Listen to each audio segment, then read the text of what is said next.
ফুটবলের সব খবরাখবর সবার আগে পেতে এখনই সাবস্ক্রাইব করুন এবং বেল বাটনে প্রেস করুন। নেইমারের দলবদল নিয়ে প্রতিনিয়ত সরগরম থাকে ইউরোপিয়ান মিডিয়াগুলো।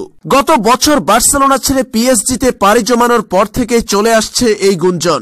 এর আগে সান্তোস ছেড়ে বার্সেলোনাতে আসার সময় নেইমার রিয়াল মাদ্রিদে যোগ দেওয়ার সম্ভাবনা নিয়ে খবর বেরিয়েছিল, তবে শেষ পর্যন্ত বার্সেলোনাতেই যোগ দিয়েছিলেন নেইমার। এবার বার্সেলোনা ছেড়ে পিএসজিতে যোগ দেওয়ার পর খবর বেরিয়েছে পিএসজি থেকে রিয়াল মাদ্রিদে আসতে পারেন এই ব্রাজিলিয়ান তারকা।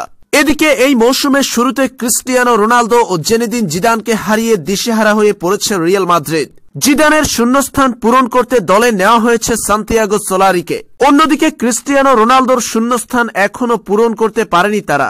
এবারের দলবদলে কয়েকজন খেলোয়াড় কেনার পরিকল্পনায় আছে রিয়াল, তার মধ্যে নেইমার একজন। তবে এত সব খবরের মাঝে ডন ব্যালন দিল নতুন তথ্য।